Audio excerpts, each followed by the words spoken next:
À vous asseoir, merci.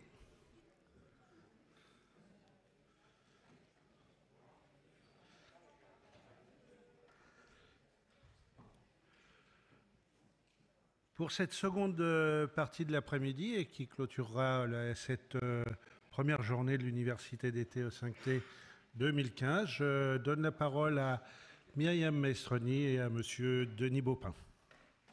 Merci. Alors, voilà l'état général de ce qui se passait dans la zone chinoise, la zone russe, les États-Unis, et on va continuer un petit peu sur les différentes zones du monde. Mais avant, à mes côtés, Denis Baupin qui a accepté de clôturer quand on sera arrivé au terme des présentations aujourd'hui à la journée, qui est évidemment extrêmement mobilisé autour de ce sujet de la COP 21 et qui a écouté avec attention les présentations, avec aussi les retards de train qu'ont souffert certains d'entre vous. Donc voilà, merci d'être parmi nous, Denis, on est très heureux. Merci de m'avoir invité. Voilà, et puis je vous invite peut-être un mot sur ces universités ou sur ce contexte particulier à 100 jours de la COP 21. On développera en conclusion avant d'accueillir nos prochains présentateurs. Oui, je dirais quelques mots de plus. Évidemment, c'est un sujet crucial d'aborder cette question dans une université comme celle-là que de parler de la COP et de la situation dans laquelle on est. La semaine dernière, il y avait l'université d'été de mon parti politique. Je ne vais pas vous parler de politique, mais on recevait Laurent Fabius qui nous a fait l'état un peu de la négociation et des retours des différents pays, des espoirs potentiels d'accords, etc. On voit bien qu'aujourd'hui, ce qui s'annonce, c'est un accord, probablement, qui sera en deçà de ce qu'il faudrait faire, voilà, pour la faire courte. Et donc, les 3 mois qui viennent sont extrêmement importants pour aboutir à l'accord, pour essayer de faire monter l'exigence, et aussi pour voir comment, à partir du moment où les États, probablement, ne seront pas capables d'atteindre l'objectif des 2 degrés, comment l'ensemble des autres acteurs, et vous en faites partie, peuvent contribuer à faire le reste du chemin. Je pense que cette question-là est une question clé et que parfois, finalement, le politique peut être relativement en retard par rapport à ce qui se passe réellement dans le monde et que même si le politique n'arrivait pas à atteindre un accord aussi ambitieux que possible, ça peut être la société, ça peut être l'économie, les entreprises, etc., qui font le reste du boulot. Moi, je pense qu'en tout cas, et donc ce débat cet après-midi, justement, pour voir un petit peu où ça en est sur un certain nombre de continents, peut nous éclairer là-dessus. Et alors demain, on aura évidemment des cas sur les entreprises, des gens qui font, et on passera la journée à ça. Alors en attendant, on va aller voir un petit peu du côté de l'Afrique, puisque l'année prochaine, on l'a vu, la COP 22 aura lieu au Maroc. On a parlé de solidarité entre le Nord et le Sud sur le plan énergétique, cette solidarité énergétique. Et donc je vais appeler pour 10 minutes Guillaume Pouillevé, qui va nous parler de ce sujet de l'accès à l'énergie dans une Afrique en mutation et qui a aussi évidemment son mot à dire, Guillaume. Alors, pardon, je fais juste un rappel, je ne présente pas de façon très précise les intervenants parce que je tiens beaucoup à ce qu'on se réfère au petit livret où tout est expliqué et qui est dans l'ordre des interventions pour rendre ça plus simple. Donc tout le monde sait qui vous êtes. Très bien. Alors, ma présentation, c'est effectivement on m'a demandé de parler de la transition énergétique dans une Afrique en mutation. Et la question, c'est... alors, en 2 mots, voilà, bon, du coup, je ne sais pas s'il y a besoin de présenter Enea. Donc, Enea qui travaille sur les questions d'accès à l'énergie auprès des industriels, auprès des institutions. Et moi, en particulier, je m'occupe de ça en Afrique. Et on a un business model très spécifique, c'est-à-dire qu'on consacre 10% du temps de l'entreprise à du mécénat de compétences auprès des entrepreneurs sociaux en Afrique sur ces questions d'accès à l'énergie. Donc, vous aurez les présentations peut-être après et vous pourrez regarder. La question de la transition énergétique en Afrique, est-ce que c'est une question de transition ou est-ce que c'est une question d'accès à l'énergie ? On estime à entre 60 et 80% de la population d'Afrique subsaharienne pour laquelle la source principale d'énergie, c'est le bois et la biomasse. Donc on n'est pas forcément en train de se poser la question de savoir si on est en train de faire une transition de quelque chose de carboné vers autre chose, mais plutôt de se dire comment va se passer l'accès à l'énergie en Afrique subsaharienne. Alors je parle d'Afrique, en général, Afrique subsaharienne, on travaille beaucoup moins, nous, au Maghreb, et donc plutôt les 48 pays d'Afrique subsaharienne. En début de mois, dans Jeune Afrique, il y avait une citation de Pierre Chauvel qui disait « Un intellectuel est un homme qui emploie plus de mots qu'il n'en faut pour dire plus qu'il n'en sait ». Donc nous, on se concentre sur ce qu'on connaît, et ça sera déjà pas mal. Donc la question, c'est comment l'accès à l'énergie va se faire. Tout à l'heure, on parlait des fondations, entre autres, qui sont en train de se mettre en place en France. En général, ces fondations disent ce qu'il faut faire, mais disent pas comment ils vont le faire. Donc juste par rapport à ce qui a été dit il y a une demi-heure sur certaines fondations. Donc je vais vous parler des besoins. On voit que l'accès à l'énergie en Afrique, voilà, donc sur les questions de biomasse, on dit 60-80% des gens utilisent la biomasse comme source d'énergie primaire. L'OMS estime que dans le monde, 4 millions de personnes meurent chaque année à cause des fumées toxiques liées à l'utilisation de la biomasse traditionnelle pour la cuisson. On va y revenir après. En Afrique de l'Ouest, on estime que c'est, devant le palu, la première cause de mortalité. Donc les émissions de particules liées à la mauvaise cuisson des aliments dans la cuisson des rues, ce qu'on appelle sur des foyers 3 pierres, est une cause de mortalité très importante. Donc le travail à faire sur l'amélioration de ces cuissons est important à plusieurs aspects. Pourquoi, à quoi sert l'accès à l'énergie en Afrique? Pourquoi on a besoin, pour contribuer au développement en Afrique, de travailler sur l'accès à l'énergie? On travaille sur, alors vous avez plusieurs aspects qui sont la sécurité alimentaire. Au Sénégal, on estime que 50% des fruits et des légumes sur les marchés sont perdus avant d'arriver à destination finale pour un problème de chaîne du froid. La chaîne du froid est très importante, donc nous on travaille sur des frigos solaires. On travaille avec des entrepreneurs sur des frigos solaires. Et pour vous dire les besoins en froid, pour vous donner un exemple, les employés d'électricité du Mali ne payent pas l'électricité. Et vous vous retrouvez avec des hangars au Mali qui ont été montés par les employés, où ils installent un nombre incroyable de frigos qui ensuite sous-louent pour générer du business. Donc voilà, le besoin est énorme et du coup, on n'a rien inventé. On a dans le détournement. Mais le besoin, voilà, pour conserver les aliments, on sait qu'il y a peu d'énergie, donc celui qui a l'énergie, il va pouvoir créer du business. Pareil, au Sénégal, on parlait l'autre jour avec des gens sur la chaîne du lait. Donc c'est des exemples vraiment l'accès à l'énergie, c'est assez concret. Le lait au Sénégal, il y a un problème d'approvisionnement. Les grands laitiers disent on n'a pas accès au lait, et les producteurs de lait disent on n'arrive pas à l'apporter jusqu'au laitier. Pourquoi? Parce qu'on n'arrive pas à le conserver, on n'a pas l'énergie pour le conserver. Et ça, c'est assez important, cette approche, parce que souvent, on se dit l'accès à l'énergie, si on donne de l'énergie dans un village, ils vont pouvoir avoir de la lumière, une télé, charger un téléphone. C'est bien, mais ça ne crée pas de valeur. Et donc, c'est pas durable. La chaîne du lait, si on donne de l'énergie à des gens qui vont produire du lait, ils vont pouvoir le revendre, ils vont générer des bénéfices, et là, dans un deuxième temps, ils auront de l'argent durable pour ensuite satisfaire leurs besoins.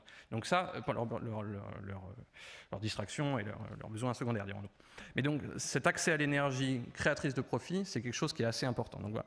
Donc ça, c'est pour la sécurité alimentaire. On travaille aussi sur l'accès à l'énergie, sur les questions de santé. Donc on parlait des foyers améliorés. Je vais peut-être vous montrer tout de suite. Je ne sais pas si tout le monde voit ce que c'est qu'un foyer amélioré. Donc vous voyez dans l'image en bas à gauche, traditionnellement on fait la cuisson sur des foyers 3 pierres, donc 3 cailloux, une casserole. Et donc la combustion se fait très mal. Si vous utilisez toutes ces technologies-là à gauche de foyer amélioré, vous diminuez de 30%, entre 30 et 50% la consommation de bois ou de charbon ou de résidus agricoles.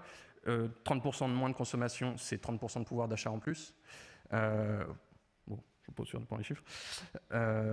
Gros impact sur la déforestation. Quand vous êtes à la campagne, c'est pas du charbon, c'est du bois. Quand vous êtes en ville, c'est du charbon. Si la carbonisation se fait mal, 8 kg de bois pour 1 kg de charbon.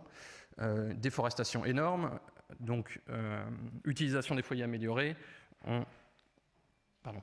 On évite la déforestation et on lutte contre les émissions de gaz à effet de serre. Et donc, les questions de santé, on parlait des émissions pour ceux qui font la cuisine. On travaille actuellement aussi, alors ça, c'est pas très sexy, mais c'est hyper important, sur les morgues solaires aussi. Transformation du solaire en froid pour la conservation des corps Et ça, pour des problèmes de santé, c'est quelque chose qui nous passionne. On se dit on a un impact incroyable si on arrive à transformer le solaire en froid pour la conservation des corps. Quand on voit ce qui se passe en Guinée, au Libéria pour Ebola, il y a vraiment, voilà, il y a un marché et il y a quelque chose d'assez intéressant à faire. Réduction de la pauvreté, qui est un des objectifs du millénaire. Bien sûr, création de valeur, donc on en parlait. Vous donnez de l'électricité à des gens, ils auront bien sûr tout de suite des idées pour la valoriser, que ce soit des mécaniciens, que ce soit une boutique qui va pouvoir ouvrir plus tard le soir. L'accès à l'énergie contribue nettement à la réduction de la pauvreté. L'accès à l'énergie comme source d'impact sur l'éducation. On le sait que les lampadaires solaires, en Afrique de l'Ouest, à 18h, il fait nuit noire toute l'année, et c'est vraiment nuit noire. Très peu d'éclairage public, là où il y a des habitations, donc c'est compliqué. 1 heure d'électricité en plus, c'est avec de l'éclairage solaire à 18h, c'est l'éducation, les jeunes qui peuvent faire leurs devoirs, des business qui ouvrent plus tard, et ça donne accès à l'Internet. Pas d'électricité, pas d'Internet. L'Internet, quand même, favorise l'éducation. À ce propos, il y a une initiative assez intéressante de Bolloré, justement dans certains pays d'Afrique de l'Ouest, qui développent des blue zones où, avec des panneaux solaires, ils donnent accès, moyennant quelques francs CFA, à de l'Internet, un petit centre de santé, donc pas mal de choses qui facilitent l'éducation. Donc ça, c'est les besoins. Pourquoi on a besoin d'accès à l'énergie en Afrique, à quoi ça va servir et tous les impacts qu'on peut avoir. La deuxième question, alors c'est pareil, c'est de... Hop, voilà. Non, on va revenir. Comment on apporte l'accès, comment on résout ces questions d'accès à l'énergie en Afrique avec des solutions qui ne sont pas toujours, et même rarement, les mêmes que chez nous. Selon la taille et les besoins, on va se retrouver avec différentes technologies. Donc vous avez des systèmes hors réseau ou des mini-réseaux, ou alors des solutions plus classiques comme chez nous avec des grosses centrales. Nous, on travaille essentiellement sur tout ce qui est hors réseau et mini-réseau. Ce qui est en rouge, c'est toutes les technologies d'électricité, et tout ce qui est en vert, c'est pour l'amélioration de la cuisson. Des exemples d'utilisation de ces technologies en Afrique, vous avez, nous on travaille pas mal à Madagascar sur de la micro-hydroélectricité, pico-hydroélectricité, en Zambie aussi.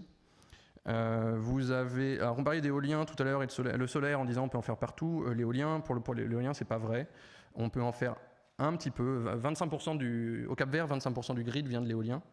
Il y a un peu de potentiel au Sénégal, on en parle sur la côte au Togo, au Bénin, il ne s'est jamais rien fait. Et sinon, après, c'est Kenya, pas mal, le mix énergétique du Kenya est assez... il y a une bonne part d'éolien, et après, il y a des choses en Namibie et en Afrique du Sud qui avaient été faits sous forme de finance carbone à l'époque, avec des projets de mécanismes de développement propre, dont vous avez dû parler ce matin. Des choses assez innovantes aussi, dans le lac Kivu, on voit les centrales au gaz. En dessous du lac Kivu, à la frontière rwandaise, vous avez une poche de gaz qui ne demande qu'à exploser, d'après les scientifiques. Et donc, pour des raisons de sécurité et des raisons de business, ils sont actuellement en train de capter le gaz et ils font tourner des turbines.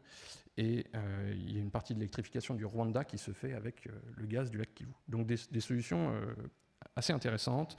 On parle des systèmes hors réseau solaire. Vous voyez les systèmes solaires domestiques. Il y a actuellement l'électrification rurale au Sénégal est faite sous forme de concessions. Il y a 8 ou 10 concessions, dont une partie qui a été attribuée et qui se fait sous forme de kits solaires. Et c'est ce que je vais vous montrer. Je n'ai pas de notion du temps. Je sais pas. Sur l'écran, donc sur là, des 30 dernières secondes. C'est terminé, d'accord. Alors, je vais faire très vite, il me reste des slides. Donc, les technologies donc, qui ne sont pas forcément connues en France, donc des lanternes solaires, dont on en parlait tout à l'heure pour l'éducation le soir, des kits solaires, donc c'est avec ça que se fait l'électrification rurale au Sénégal.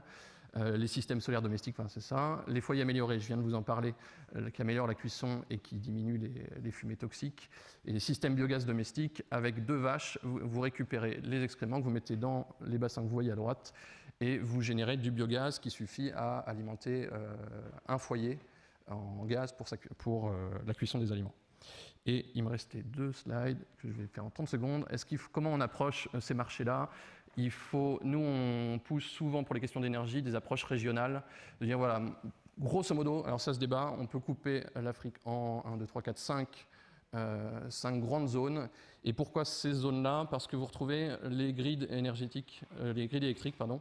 Vous avez à l'ouest le West African Power Pool qui connecte plus ou moins 14 pays d'Afrique de l'Ouest. Vous avez le South African Power Pool en Afrique du Sud. Le Kenya est plutôt dans son coin, mais il y a des velléités de relier Ouganda, Rwanda, Tanzanie.